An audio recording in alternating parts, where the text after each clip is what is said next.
Iran के supreme leader Ayatollah Ali Khamenei कहा के बाद कि इस हाल में सरकारी मीडिया चैनल ने भी आयतुल्लाह। नमस्कार दोस्तों, welcome to the Global Shift. तो कल रात एक ऐसी घटना हुई जिसने मिडिल ईस्ट की पूरी पॉलिटिक्स को हिला दिया। तो यूएस इजराइल की जॉइंट स्ट्राइक में ईरान के supreme leader Ayatollah Ali Khamenei को तेहरान में उनके हाई सिक्योरिटी कंपाउंड के अंदर उनको टारगेट किया गया है।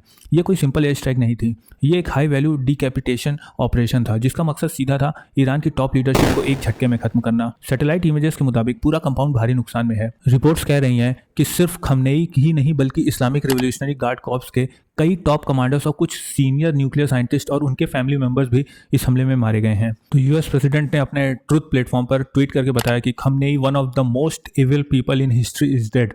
This is not only justice for the people of Iran but for all great Americans. बताते हुए ईरानी जनता को सड़कों पर उतरने का खुला मैसेज दिया गया।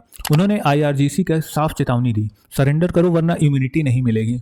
दूसरी तरफ इसराइल के प्रधानमंत्री बेंजामिन नेतन्याहू ने कहा 50 साल से जो डेड टू इसराइल का नैरेटिव चल रहा था आज उसका अंत हो गया। अब ईरान का रिएक्शन इसके बाद बहुत ही ज्यादा अग्रेसिव था। ईरान के स्टेट मीडिया ने 40 डेज का राष्ट्रीय शोक घोषित किया, लेकिन ग्राउंड पर माहौल सिर्फ शोक का नहीं बल्कि गुस्से का भी है। यूएन में ईरान के एम्बेसडर ने यूएस को डायरेक्ट वार्निंग दी, अगर उकसाओगे तो अंजाम बहुत बुरा होगा और पोलाइटली बात करो। और बदला शुरू हो चुका है।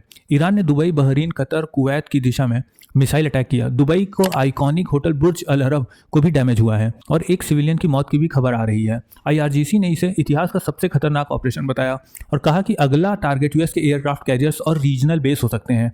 हाइपरसोनिक मिसाइल की धमकी खुलकर दी जा रही है। अब देखते हैं एक द बिगर पिक्चर। अगर यूएस कैरियर स्ट्राइक ग्रुप पर सीधा अटैक होता है तो वो फुल स्केल वॉर की शुरुआत मानी जाएगी। उस पॉइंट के बाद डी एस्केलेशन लगभग नामुमकिन हो जाएगा। जैसा कि आप जानते हैं, वर्ल्ड वॉर 2 में भी पर्ल हार्बर के अटैक के बाद ही यूएस वर्ल्ड वॉर में कूदा था। तो रशिया ने रेडियोलॉजिकल कैटास्ट्रोफी की भी चेतावनी दी है, यानी अगर न्यूक्लियर फैसिलिटीज हिट होती हैं तो पूरा रीजन ही रेडिएशन रिस्क में आ सकता है। लेकिन रशिया ने साफ कर दिया है कि वो डायरेक्ट मिलिट्री एंट्री नहीं करेगा।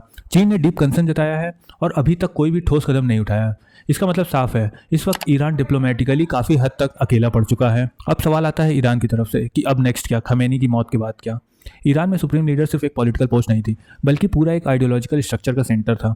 उनकी मौत से पावर वैक्यूम बन गया है। 3 संभावनाएं हो सकती हैं यहाँ पे उनकी मौत के बाद। IRGC पूरा कंट्रोल ले ले और एक मिलिट्री डोमिनेटेड सिस्टम बना दे, या तो फिर इंटरनल पावर स्ट्रगल स्टार्ट हो जाए, और तीसरा ये हो सकता है कि वहाँ की पब्लिक खुद सड़कों पर उतरे और एंटी गवर्नमेंट प्रोटेस्ट करे और तख्ता पलट करने की कोशिश करे। तेहरान में कुछ जगहों पर स्टैचू टॉपलिंग और प्रोटेस्ट वीडियोस वायरल हो रही है, लेकिन सवाल यह है कि ये जो प्रोटेस्ट हो रहे हैं वो काफ़ी ज़्यादा लिमिटेड पॉकेट्स में हो रहे हैं। नेशन वाइड मूवमेंट ऐसा कुछ दिखाई दे नहीं रहा है। अब यहाँ पर एक इंपॉर्टेंट क्वेश्चन आता है इंडिया के लिए। इंडिया के लिए क्या होगा?